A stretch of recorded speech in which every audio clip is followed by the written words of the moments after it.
Quelquefois même, avant de danser, on a entendu la grand-messe. L'office, comme on dit au pays.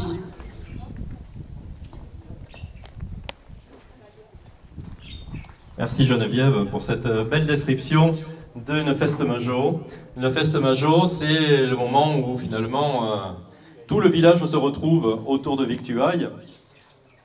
Et ici, évidemment, on mange beaucoup, on immole beaucoup d'escargots. C'est quand même la spécialité aussi locale, hein, ces escargots à la broche, enfin à la broche non, au grill, pardon. Ah là là, allez, huez-moi, huez-moi. Il fallait bien que je la fasse, celle-là. Allez, on va continuer notre déambulation dans ce roussillon de l'époque romantique. Les romantiques, ils ont quand même parlé de romantisme, c'est-à-dire de l'amour. Hein. Donc, on va avoir dans un petit moment une poésie écrite par un de nos poètes des années romantiques roussillonnaises sur la place d'à côté. Donc on y va tout de suite, derrière le moulin.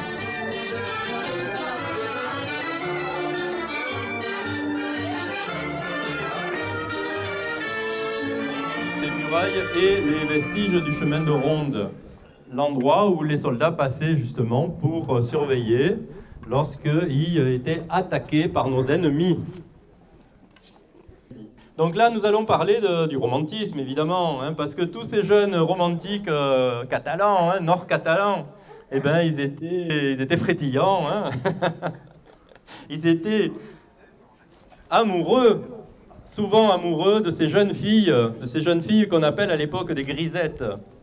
Hein, les grisettes, ces jeunes filles pimpantes, à la mode, avec, vous l'avez vu, hein, toutes nos catalanes, la plupart en tout cas, sont habillées à la mode 1830, avec des manches dites à gigot.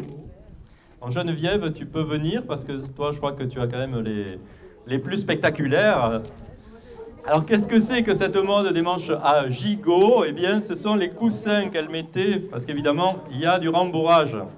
Là, il y a du couchi, hein, il y a un coussin de part et d'autre, qui fait que, en fait, la physionomie des femmes était complètement métamorphosée. Elles n'étaient plus filiformes comme sous le Premier Empire, à l'époque de Napoléon Ier. Eh bien, elles étaient plus girondes. Et là, c'est vrai que le critère de beauté des années 1830-1840 était aussi d'avoir des mains potelées. Donc, vous comprenez qu'il fallait vraiment, à cette époque-là, faire plus envie que pitié. Alors, notre jeune romantique va nous lire un poème de Pierre Baille. Pourquoi je l'aime? Si des jeunes beautés que ce doux bord rassemble, nulle ne plaît comme elle, à mon cœur, à mes yeux. Si, dès qu'elle paraît, toutes ensemble, s'effacent comme au jour les étoiles des cieux. À sa terrasse, ou bien au détour d'une rue, sous sa coquette ombrelle et son grand voile noir, il ne faut le matin que l'avoir entrevue pour que mon pauvre cœur ne batte jusqu'au soir.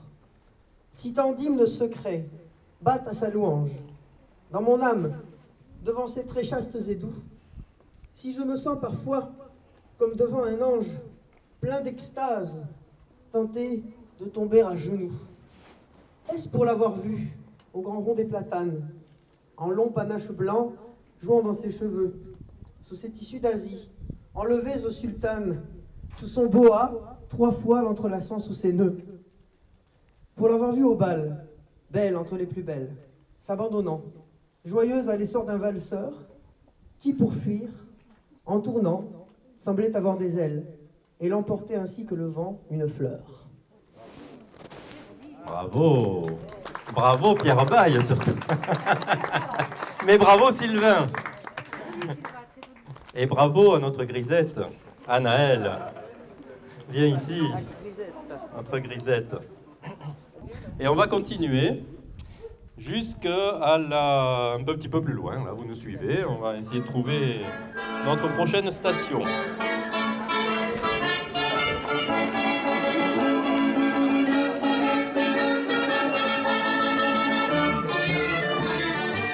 Alain va nous lire un morceau justement de cette nouvelle qui va vous remettre dans l'ambiance de Prosper Mérimée, parce qu'il a voulu nous faire comprendre, parce que c'est relativement étonnant, ésotérique, hein, cette nouvelle.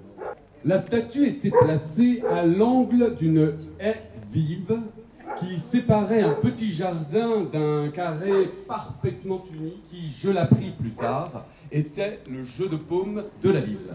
Ce terrain, propriété de M. de Peyrehorade, avait été cédé par lui à la commune. Alors c'est vrai que nous avons fait le tour du jardin du comte. Ce jardin, c'est juste...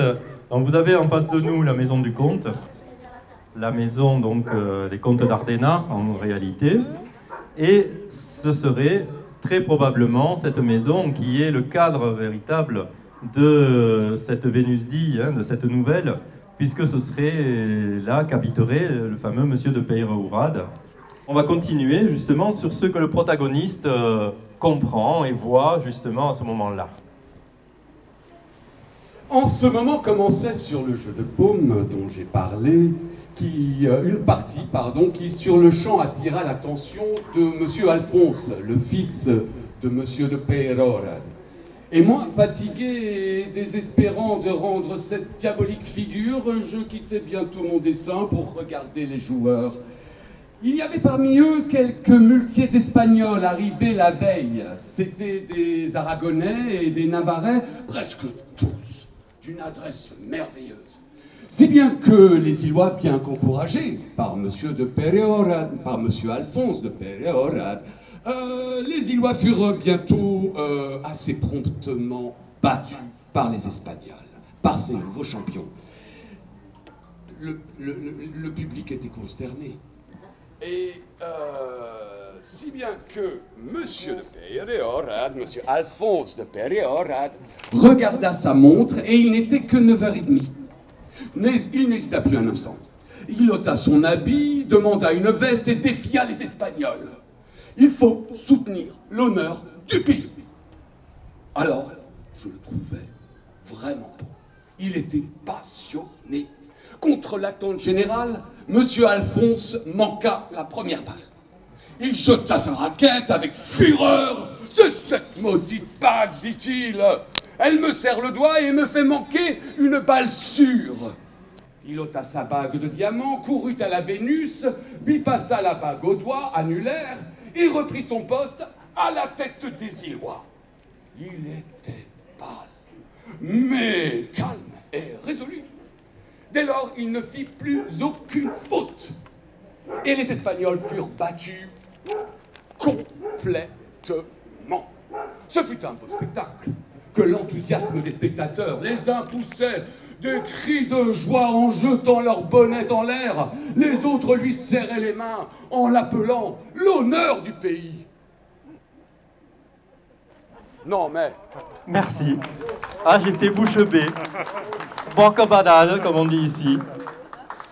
Et donc nous allons nous rendre à la fameuse maison du comte.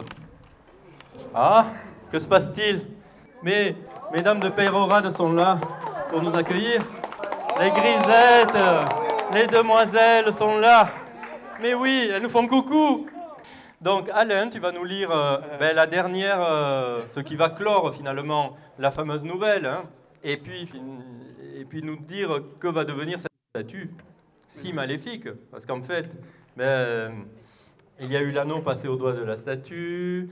Bon, vous savez que c'est toujours, voilà, c'est pas bon signe. Le cercueil qui se lève ramassé sur le pied. Voilà, enfin bon, plein de choses qui se passent et cette statue est jugée très très très maléfique. Hein. Tant pis si elle est antique. Alors que va-t-il se passer? Monsieur, mon ami Jobert Gépassa vient de m'écrire de Perpignan que la statue n'existe plus.